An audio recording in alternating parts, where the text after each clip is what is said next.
설 연휴 잘 보냈는지 모르겠습니다. 네, 오늘 생명을 나누는 셀 좀 공동체에 대해서 세 번째로 좀 나누려고 합니다. 어, 네, 생명을 나누는 셀은 그 중에서 특히 이제 이 공동체와 사귐이 우리가 생명을 알고 누리는데 참 지름길과 같습니다. 생명의 말씀을 전한다고 해도 만약에 공동체가 없다라면 실제로 생명의 삶을 살아가는 사람은 소수에 불과할 것입니다. 그래서 셀 모임은 여러분 제가 이제 말하는 것만 좀 나눴는데 사실은 셀 모임은 듣는 것이 굉장히 중요합니다. 많은 사람들이 이렇게 생각하는 경우가 있어요. 아우 나는 묵상을 하지 않아 설교를 잘 모르겠어. 그러니까 셀 모임 가는 것이 참 부담스러워. 이러는데 안 한 사람이 가야죠. 한 사람들은 안 그래도 좀 은혜가 있잖아요, 그렇죠? 근데 말씀도 안 보고 은혜도 안 받은 사람들이 거기 가가지고 하나님의 은혜도 들은 것을 들었지 못하면은 더 문제가 되잖아요, 그렇죠? 그리고 이제 셀 모임을 가실 때 저도 사실은 그래 많이 그래요. 어떻게 말을 하지에 엄청 신경을 쓰는데 가서 어떻게 들어야지가 더 중요한 거예요. 만약에 한 5명만 돼도 내가 5분의 1밖에 안 되잖아요, 그렇죠? 시간적으로 나머지는 80%는 사실 다른 사람들이 말하는 시간이에요. 근데 내가 말할 때만 이렇게 잘 말하고 듣는 시간에 안 듣거나 완악하거나 판단하거나 그러면 그 80%의 시간은 다 무익한 것이에요. 그래서 사실은 셀 모임에서 물론 이제 내가 어떻게 주님과 교제한 것을 나누는가도 중요하지만 내가 어떻게 듣는가가 더 중요하고 내가 하나님과 잘 교제하지 못하기 때문에 또 다른 사람들이 어떻게 나누는가를 잘 들으면은 하나님 정말 자비로우셔서 그 듣기만 해도 그 은혜들을 마치 내가 하나님과 교제한 것처럼 그렇게 은혜를 주십니다. 네. 지난주에는 이제 비판하지 말라는 서로 어떻게 대하는가에 대해서 좀 말씀을 나누었습니다. 말씀으로 들보를 깨닫고 들보를 뺀 후에 형제의 티를 빼야 합니다. 예수님은 무엇이든지 남에게 대접을 받고자 하는 대로 너희도 남을 대접하라 이것이 율법이요 선지자다라고 했습니다. 근데 이 한 부분은 서로 상처 주지 말고 비판하지 말고 분쟁하지 말라는 것인데, 근데 이제 예수님이 당연히 이제 권면하는 것은 상처 안 주는 상태로 가만히 있는 것이 아니라 사실은 서로를 사랑하고 생명을 흘려주는 말씀이죠. 그래서 오늘은 이 중풍병자를 통해서 우리 예수님이 정말 공동체가 궁극적으로 어떻게 함께 세워져 가는지를 좀 말씀을 나누려고 합니다. 중풍병은 갑자기 오는 병입니다. 물론 이제 병은 많이 갑자기 오죠. 그렇지만 어느 병들은 예측이 좀 가능한 병들도 있습니다. 조금씩 안 좋아지는 것도 있는데 특별히 이 중풍병은 갑자기 오는 병이죠. 우리 지난 주일 한 주 전에 우리 이승훈 집사님 아버님이 운전 중에 갑자기 의식을 잃으셔서 쓰러지셨어요. 다들 깜짝 놀랐죠. 왜냐하면 계속 일을 하고 계셨고 또 충현이 축복이를 아침에 저희 교회 태워주고 가시고 교회를 가시다가 운전하는 중이니까 누가 이제 그런 상황을 상상이라도 했겠습니까? 그런데 사실 그렇게 예상하지 못한 일이 일어납니다. 그리고 이제 또 그 조금 며칠 전에 또 이재욱 집사님이 간암이 이제 16년 만에 재발이 되었다라고 얘기를 듣고 좀 저한테 얘기를 해주셨어요. 16년 전에 암이 있었기 때문에 사실 계속 암 관리를 해왔고 검진도 계속 받아왔고 그래 왔기 때문에 그래도 이제 괜찮겠지. 그래도 이제 16년이나 또 이제 지났기 때문에 뭐 거의 이제 완치 판정이나 갖고 오히려 이제 다른 사람들보다 체크를 계속 해가니까 사실 전혀 체크 안 하는 사람들이 더 위험하지 체크를 늘 하는 사람들은 오히려 덜 위험하거든요. 오히려 그 부분에 대해서만은 그런데 다시 이제 재발이 되었어요. 근데 그 소식도 굉장히 갑작스러운 것이죠. 충분히 그럴 수 있어 이렇게 이제 예상이 되는 것이 아니고 예상하지 못했던 일들이 있었습니다. 여러분 사람들은 참 우리가 아닌 거 알면서도 천년만년 살 것처럼 우리가 생각합니다. 그래서 만약에 이렇게 중풍병과 같은 이런 일들이 일어나면 우리는 대부분 그것을 남의 일이라고 생각해요. 그런 놀라운 일이 있었구나. 어떻게 그런 일이 있지? 그리고 그냥 남의 일이라고만 생각을 합니다. 근데 우리가 몸만 이렇게 중풍병처럼 오는 것이 아니라 이 마음의 우울증도 그렇고 영적인 시험이 여러분 굉장히 갑자기 찾아오는 경우가 굉장히 많습니다.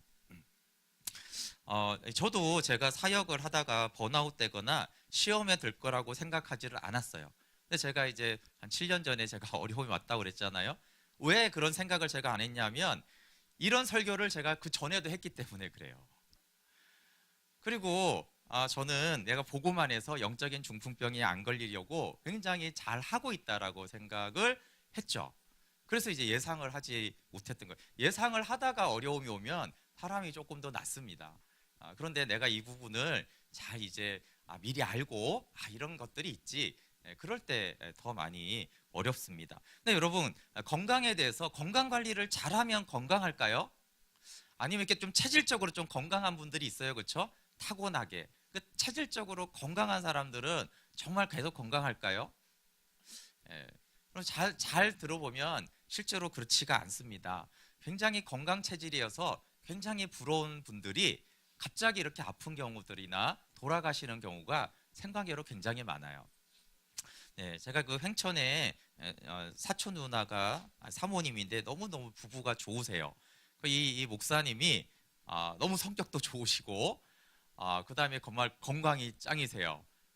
지리산 정상을 한 100번 이상 등반을 하셨는데 보통 이제 그 지리산을 이제 횡단할 때는 2, 3일이 걸리거든요. 근데 이 목사님은 하루에 끝냅니다.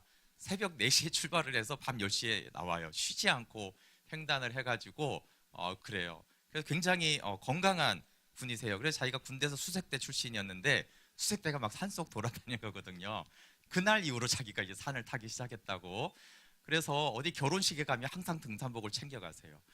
그 지역을 갔다가 찍고 그 주변의 산을 등산을 항상 하세요. 그래서 제가 이제 문경에서 그 유동표 목사님 뭐 있는 데서 한번 어쨌든 이제 같이 와서 교제를 했어요. 그리고 이제 새벽 한 2시, 3시까지 교제를 하고 한 3시 정도에 잤어요. 근데 이제 저는 너무 피곤해가지고 한 9시, 10시에 이제 겨우 일어나가지고 막 근육통이 있어가지고 이러고 있는데 카톡을 딱 켰더니 8시에 벌써 사진이 와 있어요. 그 목사님이 그 문경건조 제일 높은 산의 정상에서 그 있잖아, 정상에 항상 있잖아요, 비석 같은 거 그걸 찍어 보낸 거예요. 그래서 그 유동표 목사님이 참 기인이라고. 그래서 그 체력이 어디서 나는지 모르니까 한 3시에 자가지고 한 6시 정도 아마 6시 전에 일어나고 아마 벌써 이제 8시 조금 넘었는데 산 정상에서 이렇게 이제 있으신 거예요. 굉장히 이제 건강하세요. 그래서 거기다가 성격도 굉장히 좋으세요. 이렇게 제가 그 집에 이제 안식년 때 좀 머물렀는데 이게 사람이 이제 성격들이 좋아야지 그 집에 있잖아요, 그렇죠? 그러니까 너무 이렇게 편하게 해주는 스타일이어가지고 그 집에 좀 머물고 그렇게 했거든요.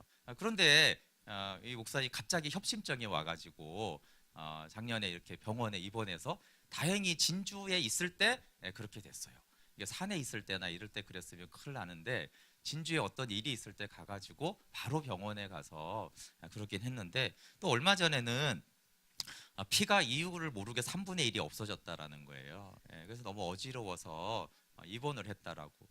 그래서 제가 그 전에 봤을 때는 뭐 딱 보기만 해도 건강하게 생기셨어요, 사실은. 실제로 너무 건강하고. 그런데 저보다도 이제 심각하게 자꾸 이 병원에 입원하는. 근데 여러분 이게 입원 얘기만이 그렇지가 않아요.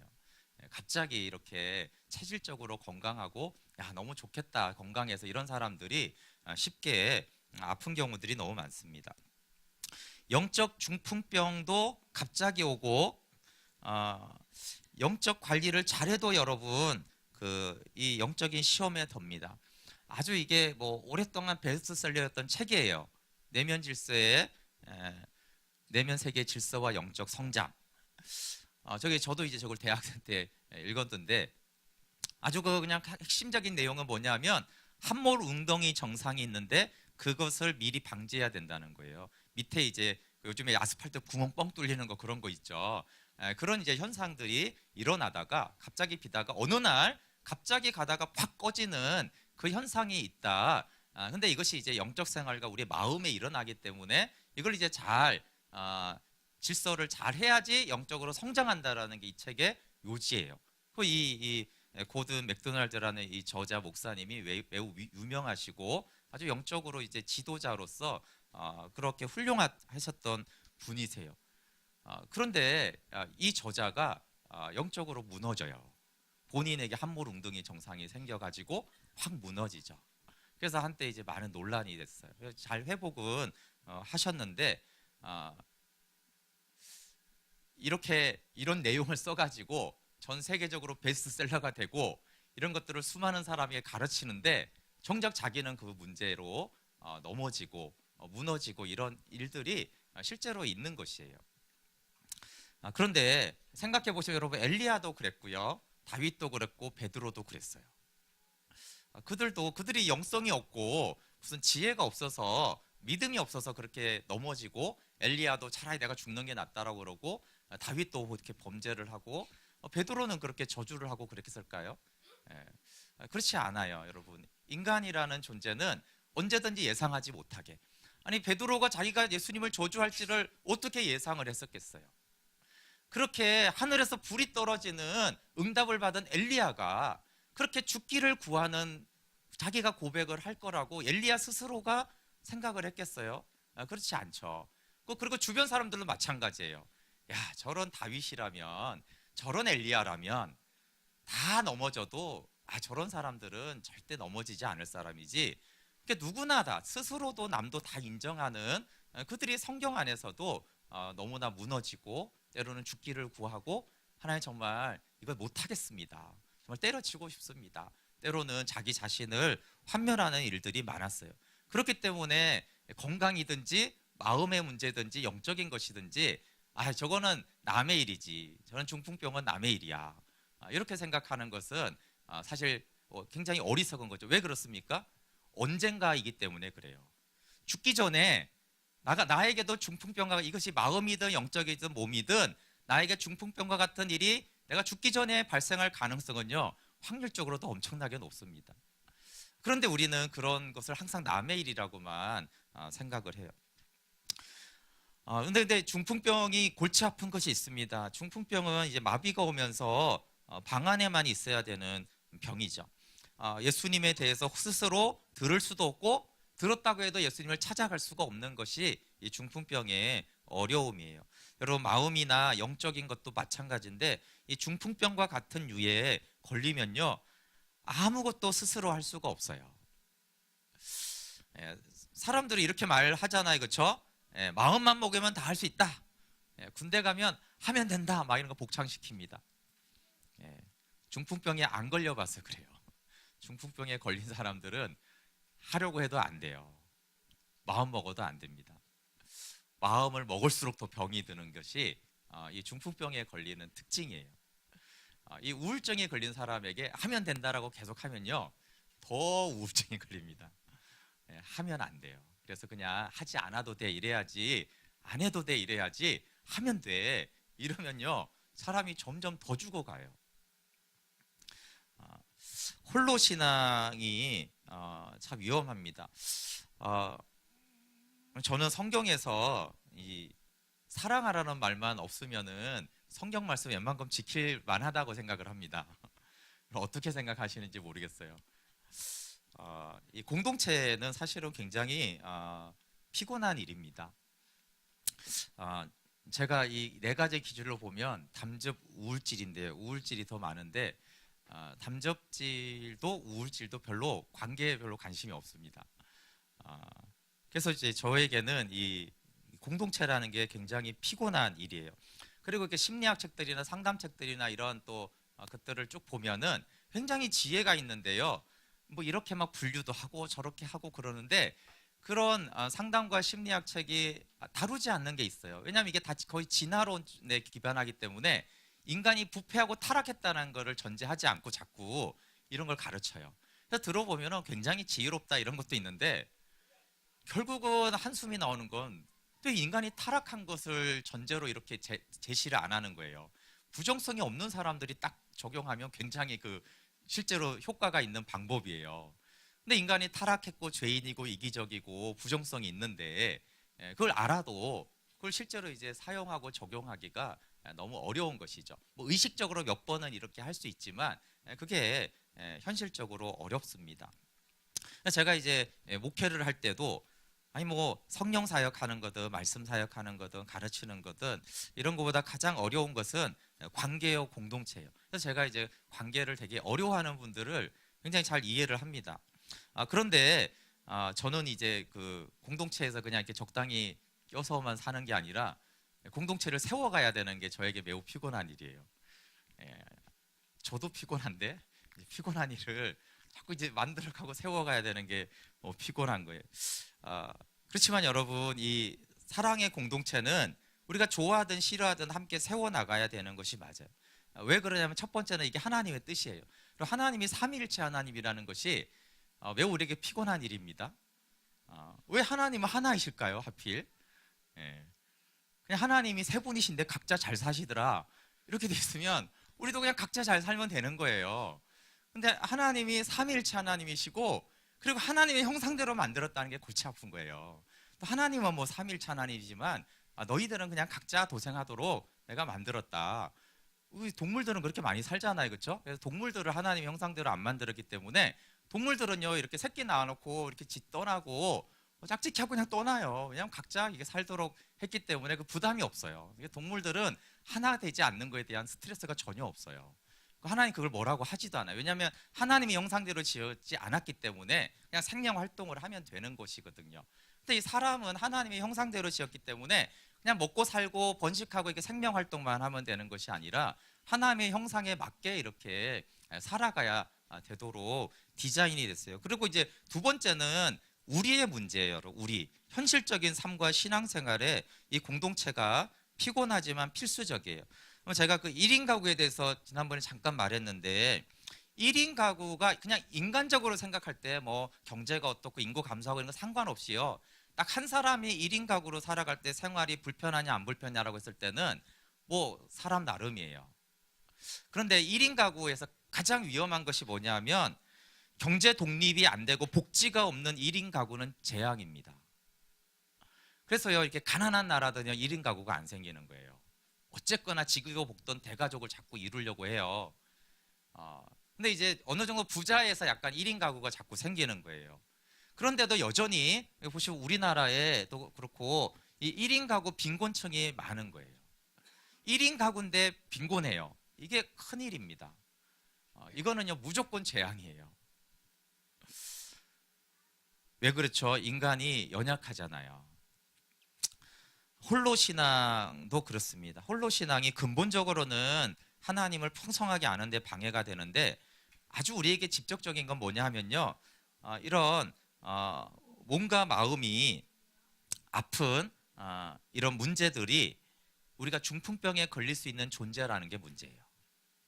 우리가 우리 예상대로만 살아갈 수 있으면 혼자 신앙도 나름 뭐 하나님은 안 기뻐하더라도 우리 편에서는 괜찮은 거예요.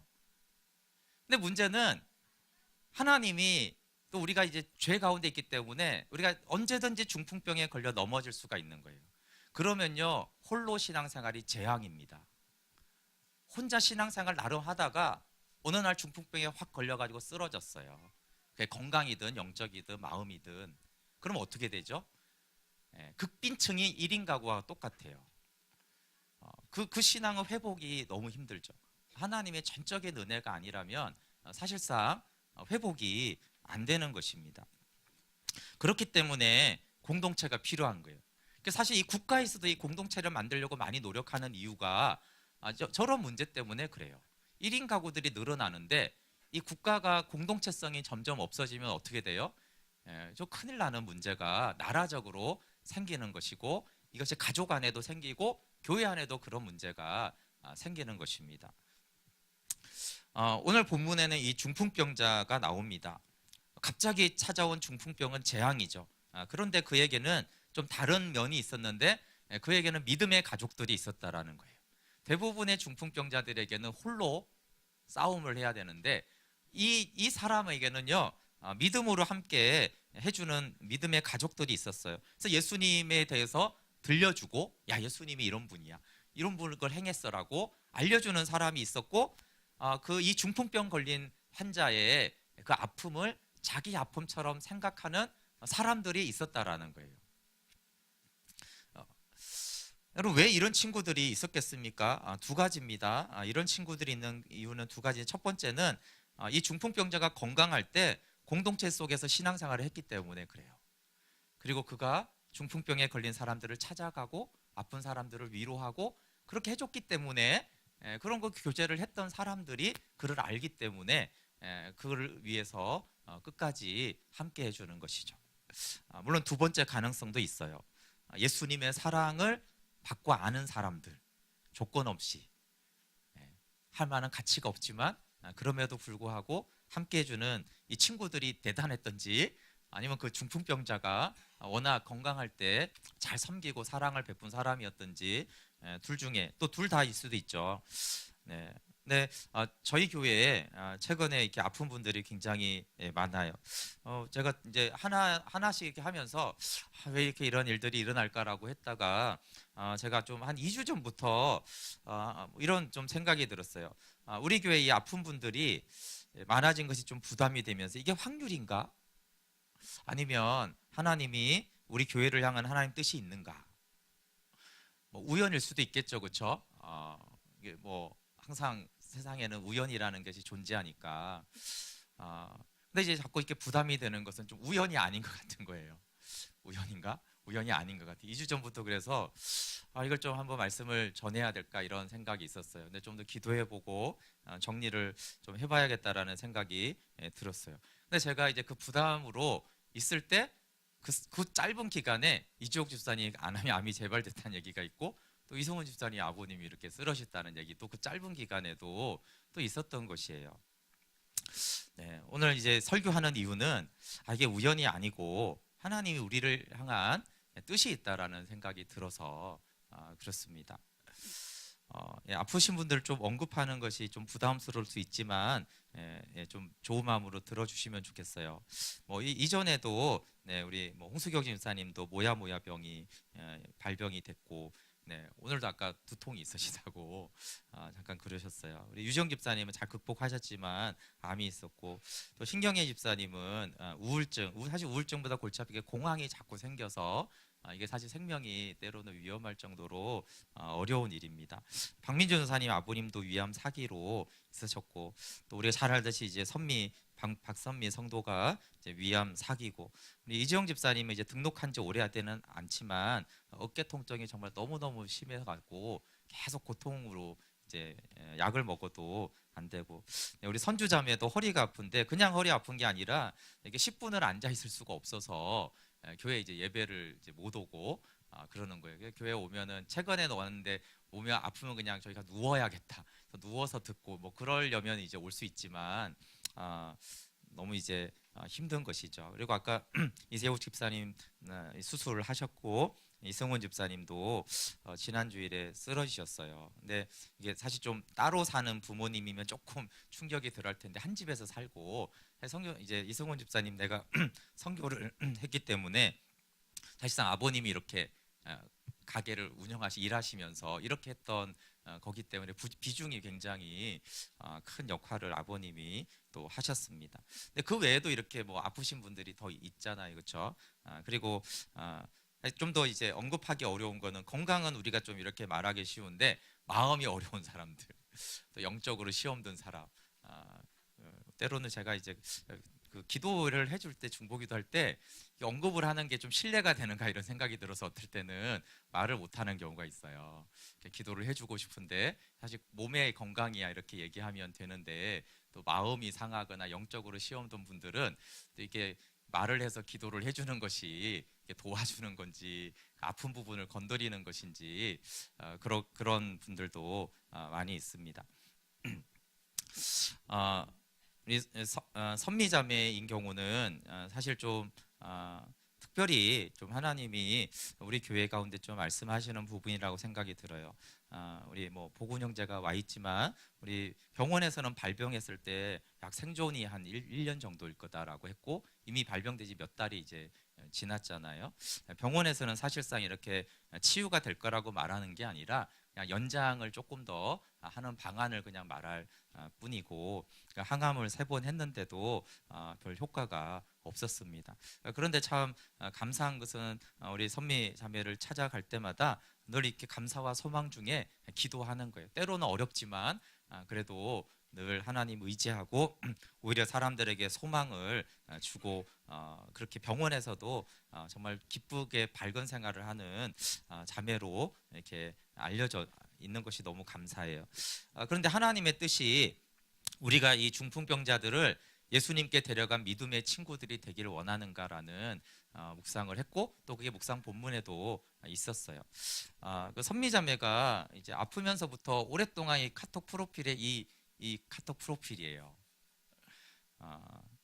이걸 근데 제가 설교하기 전부터 계속 이것이 있었어요. 오늘 본문에 대한 거죠. 이거 누가 만들어줬나? 이게 실제로 이제 선미자매 얼굴이잖아요, 그렇죠? 그래서 이제 이 중풍병에 걸린 선미자매는 비관적인 소식에도 또 복수가 차고 이러는데도 하나님 의지하고 감사하고 기도하고 있어요. 성경에 나오는 중풍병자 같아요. 그런데 성경에 나오는 이 침상을 메고 가는 사람들이 있는가 하는 질문을 좀 하게 되어집니다. 물론 이제 저희 교회 성도들이 정말 아플 때마다 정말 마음으로 기도해주고 또 때로는 이제 재정으로 플로잉해주고 이런 것을 다 알아요. 너무 귀하죠, 사실은. 또 이제 연약한 분들이 참 감사하게도 생각을 합니다. 그런데 하나님이 충분하다고 하실까 이런 생각이 좀 들었어요. 아니면 침상을 좀 메고 가야 되지 않겠니? 이렇게 말씀하실까? 그 정도면 충분해 이렇게 하실까? 침상을 메고 가야 되지 않겠어? 라고 할까 하는 것이에요. 이 마가복음에 나와 있는 이 네 사람들이 예수님 얘기도 전해주고 위로도 해주고 기도도 해줬을 거예요. 그건 당연하죠. 근데 이제 성경에 기록된 이유는 그래서 기록된 게 아니고 그들이 거기서 멈추지 않고 침상을 맸다라는 거예요. 행하는 믿음이죠. 위로와 기도를 넘어서 예수님께 데려가야 된다라고 결정을 한 거예요. 왜냐하면 예수님만이 해결자라고 믿었기 때문에 그래요. 우리가 아무리 이렇게 해줘도 우리가 할 수 없다라는 것에 대한 결론이고, 물론 그 상당히 위로는 받았겠지만 이것은 우리가 도와줘서 되는 일이 아니고 우리를 통해서 예수님께 가야 된다. 예수님만이 하실 수 있다라는 믿음을 가졌던 것입니다. 여러분 우리 야고보서에 말씀 같이 한번 읽어볼게요. 시작. 어떤 사람은 말하기를 너는 믿음이 있고 나는 행함이 있으니 행함이 없는 내 믿음을 내게 보이라. 나는 행함으로 내 믿음을 내게 보이리라 하리라. 내가 보거니와 믿음이 그와 행함과 함께 일하고 행함으로 믿음이 온전하게 되었느니라. 네, 여러분 믿음의 아주 중요한 영역이 행함이고, 그리고 22절에 보면 믿음이 그의 행함과 함께 일합니다. 그리고 이 행함으로 믿음이 온전하게 돼요. 물론 행하는 것 자체가 믿음이지만 행할 때 그 어떤 믿음이 더 온전해진다라고 하는 것이에요. 그래서 분명히 이게 침상을 매기 전에도 분명히 너무 좋은 친구들이었을 거예요. 믿음의 가족들이었을 거예요. 근데 이 침상을 매는 순간 다른 일들이 일어나는 것이죠. 그 행함으로 믿음이 온전해지는 일들이 그 안에서 일어났던 것이고, 믿음이 행함과 함께 하게 된 것이에요. 그럼 마가복음 우리 2장 2절부터 4절 한번 같이 읽어보겠습니다. 마가복음 2장 2절부터 4절 같이 읽어볼게요. 시작. 많은 사람이 모여서 문 앞까지도 들어설 자리가 없게 되었는데 예수께서 그들에게 도를 말씀하시더니 사람들이 한 중풍병자를 네 사람에게 메워가지고 예수께로 올세. 무리를 때문에 예수께 데려갈 수 없으므로 그 계신 곳에 지붕을 뜯어 구멍을 내고 중풍병자가 누운 상을 달아내리니. 아멘. 이 친구들은 두 가지 믿음이 좀 달랐는데, 하나는 행하는 믿음이었고요, 침상을 맸다라는 것. 두 번째는 침상을 매는 걸로 끝나지 않고 포기하지 않는 믿음이 있었다라는 것이에요. 행함이 있는 믿음, 살아있는 믿음으로 갔으면 이게 그냥 순적하게 돼야 되는데 무리들 때문에 예수님께 들어갈 수가 없는 거예요. 이게 믿음으로 행했는데도 이게 잘 안 되는 문제에 봉착한 것이죠. 그때 우리 할 만큼 했어 이렇게 하지 않았다는 거예요. 우리 할 만큼 했잖아. 지금까지 맨날 찾아가고 아프네 맨날 예수 전해주고 기도해 줬잖아. 그에다가 우리가 침상째 메고 이렇게까지 왔는데 이 정도면 됐어라고 하지 않았다는 것이 놀라운 거죠. 네, 그리고 누구도 상상하지 못한 일을 했어요. 침상을 매는 것까지는 상상은 할 수 있잖아요. 대단하다 이럴 수 있지만 또 뭐 할 수도 있는 일인 거예요. 근데 이들이 상상도 하지 못한 초유의 일을 벌이는데 성경 전후에 이런 이야기가 없죠. 이들 갑자기 지붕을 뜯기 시작했어요. 예. 그리고 중풍병자를 누운 상을 달아내리는 거죠. 이게 너무 상식적이지 않은 것이에요. 상식을 넘는 믿음의 도전이고 포기하지 않은 것이죠. 예. 이건 늘 상상할 때마다 참 너무 이게 웃긴 거예요. 어떻게 보면 생각을 해보세요. 지붕을 뜯는다는 것이 그 이스라엘의 지붕은 뜯을 수가 있습니다. 그렇지만 뜯기 쉬운 건 아니에요. 아니 그리고 지붕을 뜯는데 이 먼지가 흘러내릴 거 아니에요. 그리고 그 집주인이 가만히 있었겠어요? 집주인이? 집주인이 막 노발대발하면서 막 욕하고 너 어떻게 배상할 거냐 난리를 쳤지 않겠어요, 그렇죠? 근데 이 친구들은 나중에 배상을 해주겠다. 그렇게 말을 하면서 뭐라고 하든지 말든지 이걸 뜯는 거예요. 이게 민폐 끼치는 거 아닙니까? 예의 없는 짓이잖아요, 솔직히. 이렇게 이런 짓을 하면 안 되는 거 아니에요? 원래는 안 되는 일인데, 근데 하나님이요, 이 안 되는 일을 좋아하는 거예요. 원래 이러면 안 되잖아, 남의 집을 이유도 없이 지붕을 뚫고. 그것도 자기 친구 때문에 왜 남의 집을 이렇게 뜯냐고요. 그리고 수리를 해준다고 해도 얼마나 불편해요, 이게. 그리고 막 안에 사람들이 많은데 여기 막 지붕을 뜯는 그 행위가 너무 무례하죠. 그런데도 욕먹어 가면서 민폐 끼치면서 계속 지붕을 뜯었습니다. 그리고 분명히 이 친구들의 눈에는 눈물이 고여 있었을 것 같아요. 먼지 때문이 아니고 사랑 때문에. 그래서 포기하지 않는 거예요. 욕을 먹어도 괜찮아. 돈 지불해 줄게. 괜찮아. 근데 나는 반드시 이 친구를 예수님께 데리고 가야 돼. 이 친구를 예수님 앞에 데리고 가야 된다는 거 한 가지 때문에 사실 해서는 안 될 행동들을 한 거죠. 그런데 예수님이 그들의 예의를 보신 게 아니라 그들의 사랑과 믿음을 보시고 했다는 거예요. 중풍병에 걸린 사람에게 필요한 관심과 사랑은요, 꾸준한 사랑이에요. 긴병에 효자가 없다는 말이 있습니다. 병이 길어지면 무관심해지고 사실 우리가 다 이렇게 기도 부탁하게도 이제 미안해지는 현상이 있어요, 그렇죠? 그렇지 않습니까?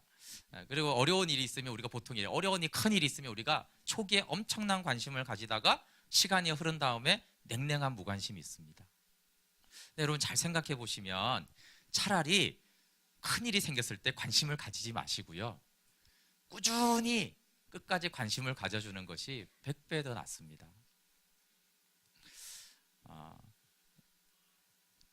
극단적으로 말하면 그렇다는 거예요.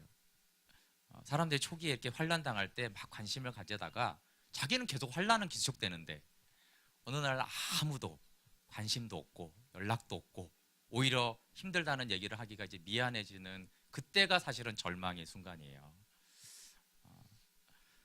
그래서 힘든 사람이 많아지는 건 사실이죠. 저희는 이제 환경에서 사니까 힘든 사람이 한 사람만 계속 있는 건 아니고 여기저기 일들이 항상 생기니까 그렇지만 여러분 꾸준하게 관심을 가지는 것이 하나님의 마음이세요. 하나님이 우리를 사랑한 것으로 우리가 충분하지 않고요. 끝까지 사랑하신 게 너무 감사한 거예요. 우리가 어떻게 생각하세요? 하나님 우리 엄청 사랑하다가 하나님 관심 없으면 그게 정말 위로가 됩니까? 하나님 너무 우리가 감사한 거는 우리를 사랑하시되 요한복음 13장 1절에 끝까지 사랑했다는 거예요. 자기 사람들을 예수님이 고난당하든 더 많은 고통받는 자들이 있어도 하나님은 우리를 끝까지 사랑하시는 거예요. 그래서 중풍병에 걸린 사람들에게 정말 필요한 것은 끝까지예요. 끝까지. 비록 그것이 좀 부족하고 약하더라도 끝까지. 포기하지 않는 기도와 사랑인데 이 지붕을 뜯어냈다라는 것이 사실은 끝까지를 말하는 끝까지. 물론 시간상으로는 오래 그러지 않지만 끝까지예요. 그런 사랑으로 예수님께 데려간 것이죠.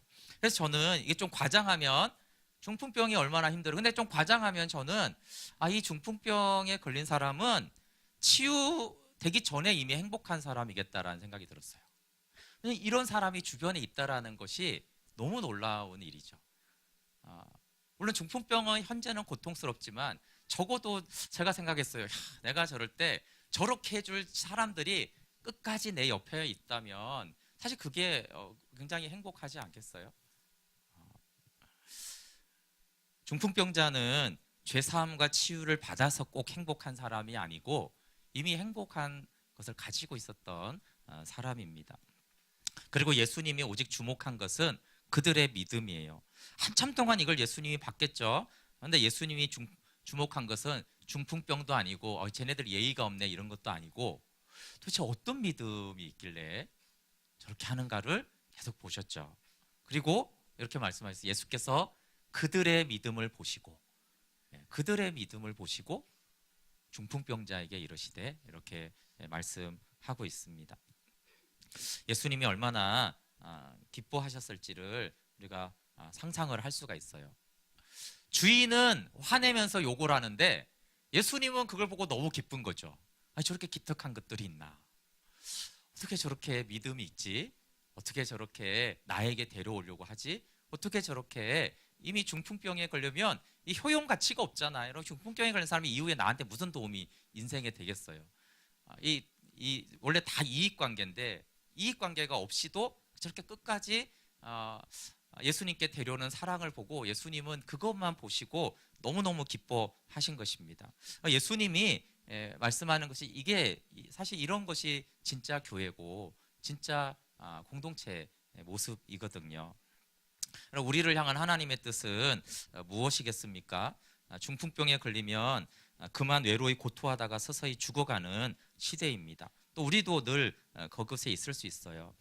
기도와 플로잉을 넘어서서 침상을 메고 가는 행함이 있는 믿음의 공동체가 되면 좋겠습니다. 침상을 맬 것인가? 네. 아프신 분들도 아픈 게 너무 힘들죠. 정말 아무것도 할 수 없는 것이지만 그렇지만 혈류증을 앓는 여인처럼 예수님의 옷자락을 만지는 믿음이 있으면 좋겠어요. 혈류증량이 뭘 많이 해서 나은 게 아니에요. 옷자락 하나 만졌잖아요. 근데 중요한 건 그 마음이잖아요. 믿음과 마음, 가난한 마음. 그러니까 그 옷자락 하나로도 얼마든지 주님은 행하실 수 있습니다. 행하는 목적은 우리가 행하는 믿음의 목적은 하나님 나라입니다.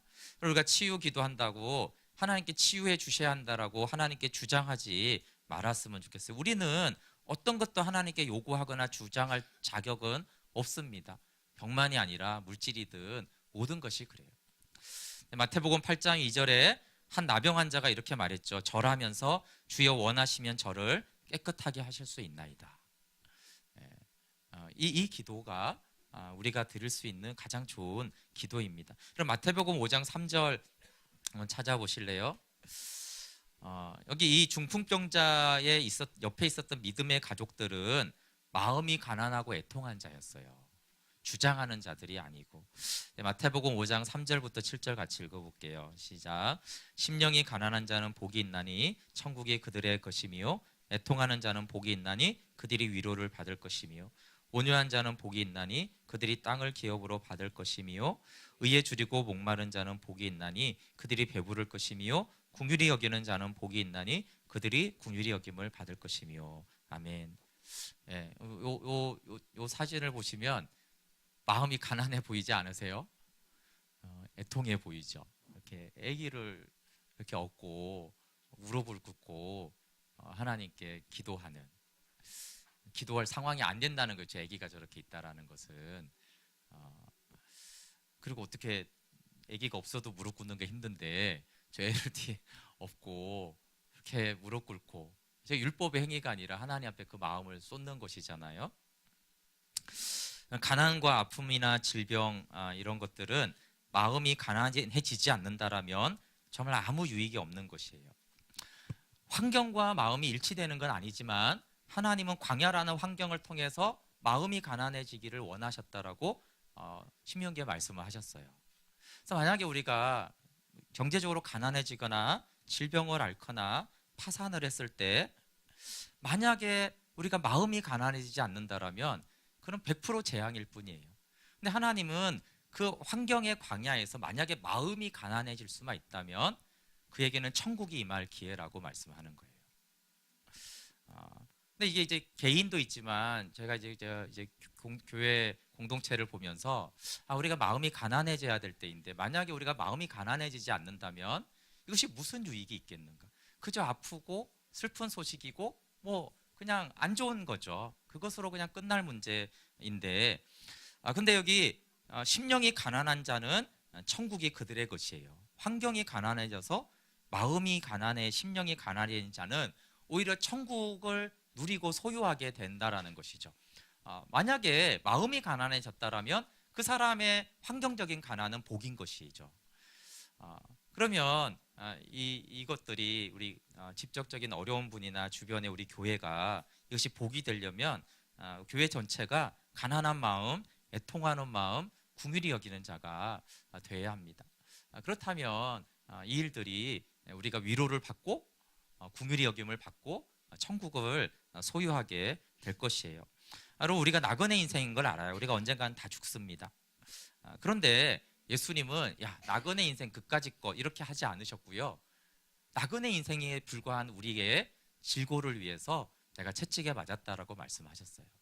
그까짓 어려움 그렇게 말씀하지 않았고요. 안개와 같은 인생에게도 불구하고 내가 너희를 위해서 징계를 받아서 너희가 평안을 누리길 원한다라고 주님이 말씀하셨어요. 그래서 영원하신 하나님은 오히려 잠깐 있는 우리의 인생의 문제를 그까짓 것이라고 말하지 않아요. 그 아픔을 나에게 달라고 내가 담당했다라고 말씀을 하십니다. 치유의 목적이 하나님 나라를 드러내고 하나님의 그 사랑을 우리가 먼저 보기를 원합니다. 하나님의 나라로 들어가는 문은 십자가와 부활이에요. 근데 하나님 나라는 이미 우리가 십자가로 들어가기 때문에 하나님 나라가 임했습니다. 하나님은 믿지 않는 자들에게 복음이 증거되기를 원하고 믿는 자들에게는 하나님의 사랑을 드러내는 하나님의 나라가 우리를 통해서 드러내기를 원하십니다. 하나님이 우리의 믿음을 보고 계세요. 믿음의 가족들이 있는지, 믿음의 가족들이 되어줄 것인지.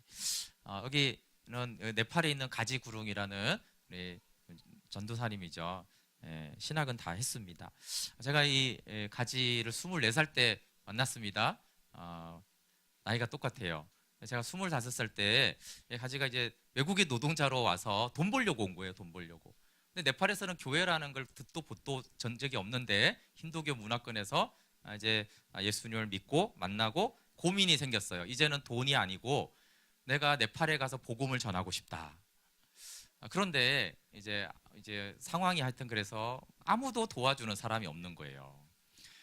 그리고 정말 그 공장의 한 켠에 그 방에 있었는데 정말 초라한 방이에요. 공장에 딸린 방, 그냥 헛간처럼 만든 방에 살고 있었죠. 근데 일을 안 하고 자기가 신학을 해서 네팔에 가서 복음을 전해야 된다고, 한국 사람이 못 가는 곳에 자기가 갈 수 있다고 이렇게 이제 하는데, 근데 이제 어떤 문제가 생겼냐면 이단성 시비가 있는 곳에서 자기 신학을 시켜주고 다 생활비를 줄 테니까 들어와라 이런 제안이 있어서 막 저랑 이제 얘기를 하다가 결국은 이제 가지가 이렇게 거기 가기 않겠다. 근데 이제 막막하잖아요, 그렇죠? 그때 이제 제가 이제 좀 가지한테 이렇게 한 말이 있어요. 이 기억할지 모르지만 제가 가지 그렇게 돈 벌러 왔는데 정말 복음 전하기 위해서 그리고 또 어쨌든 뭐 다 돈 대준다는 데보다 하나님의 진리를 따라가겠다고 하면은 같이 가보자고. 제가 이제 학생이었으니까 공부는 못 시켜주는데 내가 같이 굶어줄 수 있으니까 같이 가자고. 제가 등록금도 안 대줬는데 박사 과정까지 다 하고 지금 이제 교회 세워서 목회를 네팔에서 잘 하고 있습니다. 제가 저기 이제 철은 전사님 가정을 이렇게 한 것은 개척 전부터 생활에 아무 보장 없이 함께 하겠다라고 이미 이제 약속을 하고 이렇게 했어요. 뭐 가지랑 동일하죠. 제가 이제 전사님 가정을 돈을 줄 수는 없지만 저는 같이 굶어줄 수 있다고 생각이 들어요. 시기하지 마시고요. 여러분들 중에서 정말 복음 때문에 파산해서 먹을 것이 없으면 오시기 바래요. 제가 같이 굶어 드릴게요. 이건 진심입니다. 그게 번거로울까요? 저는 그렇게 생각하지 않아요. 정말 예수님 때문에 파산해서 먹을 것이 없는 사람하고 같이 이렇게 둘러서 밥을 먹으면 저는 굉장히 행복할 것 같아요. 그런 사람하고 밥 먹어보셨어요? 그런 사람 없잖아요. 별로 없잖아요. 정말 순수한 복음 때문에 저 망했습니다. 그래서 갈 데도 없어요. 그런 사람하고는 그냥 같은 방에 살아도 될 것 같아요. 네. 네. 그러지 않은 사람하고는 같이 못 살겠죠. 네. 그럼 저는 이것이 우리가 부족하지만 우리가 함께 굶어줄 수 있는 셀이 됐으면 좋겠어요. 물론 100% 그렇게 못하겠죠. 근데 정말 예수님 때문에 그렇다면 우리가 함께 뭐 어떠냐, 우리 복지도 잘 돼가지고 굶지도 않는다. 네. 우리는 굶지 않습니다. 제가 노숙자 사역을 잠깐 했었는데 다 먹고 사는 길이 있더라고요. 그 루트들이 다 있다는 것을 깨달았어요. 어디를 이렇게 코스라는 게 있어가 돌면은 급식도 많이 해주고요. 예, 돈도 조금씩 줍니다. 예, 굶지도 않아요. 우리나라 굉장히 좋은 나라예요. 그래서 한 세대 전에는, 두 세대 전에는 실제로 굶은 일이 있었는데 예수님 때문에, 우리 세대는 이제 예수님 때문에 굶지도 않아요. 기껏 고생하는 거는 또 남들보다 좀 이제 못 사는 거, 비교했을 때 가난한 거, 그런 거지 실질적으로 뭐 입는 거나 먹는 거에 부족함이 없는 나라가 되었어요. 그런 엄청난 사랑과 믿음을 말하는 것이 아닙니다. 이 설교를 하면서 저도 굉장히 부담이 됐어요. 나는 믿음이 있나? 나는 사랑이 있나? 그게 없는데 어떻게 할 수 있을까? 그런데 마태복음 10장 42절 한번 찾아보실래요? 네, 좀 말씀을 마무리하려고 하는데요. 마태복음 10장 42절 한번 같이 읽겠습니다. 마태복음 10장 42절 같이 읽어볼게요. 시작. 또 누구든지 제자의 이름으로 이 작은 자 중 하나에게 냉수 한 그릇이라도 주는 자는 내가 진실로 너희에게 이르노니 그 사람이 결단코 상을 잃지 아니하리라 하시니라. 아멘. 예수님이 제자들에게는 굉장히 뭐 이렇게 막 박해도 받을 수 있고 이렇게 말씀하셨어요. 그런데 예수님이 그 믿음의 지체를 섬기고 사랑하는 것에 대해서는요, 굉장히 작은 걸 기준으로 말씀하셨어요. 네가 나를 위한 제자들을 위해서는 네 전 재산을 줘야지.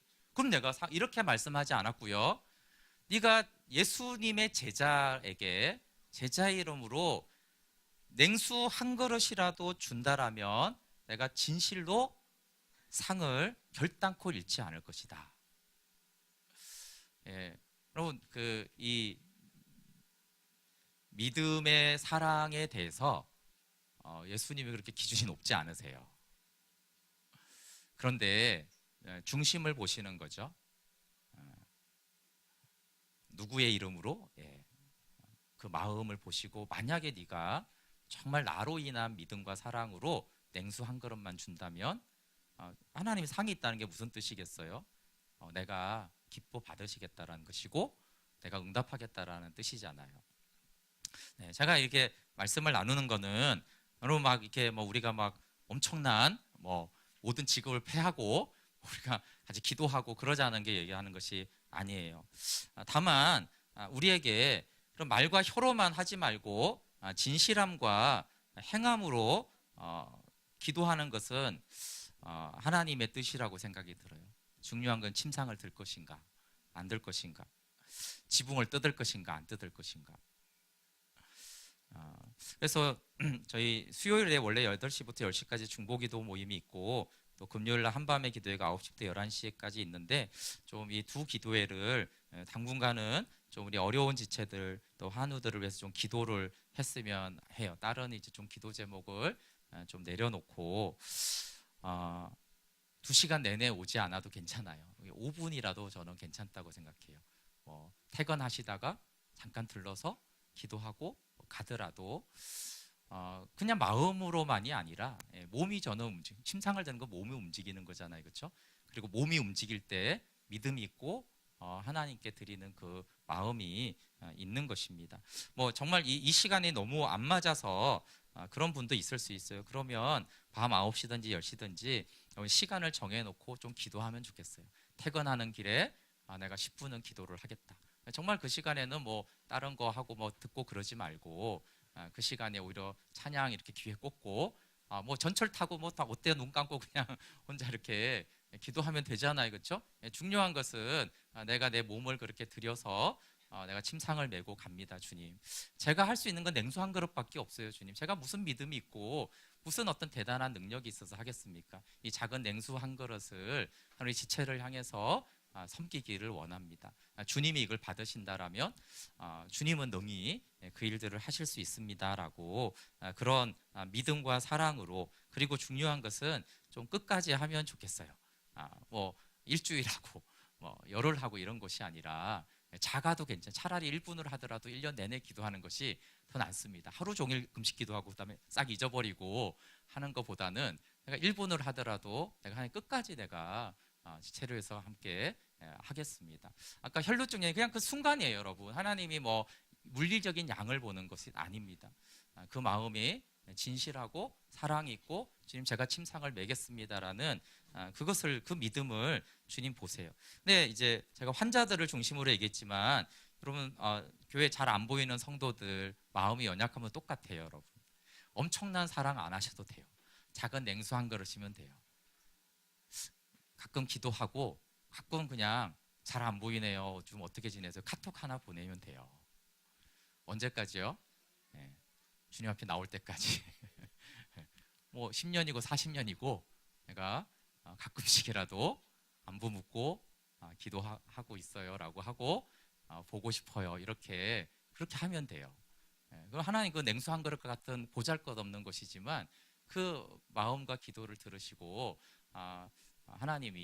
하나님께로 회복시키시고 인도할 것입니다. 네, 함께 같이 좀 기도하겠습니다. 네, 좀 시간 때문에 좀 찬양하지 않고요. 주일에도 좀 같이 좀 기도하면 좋겠어요.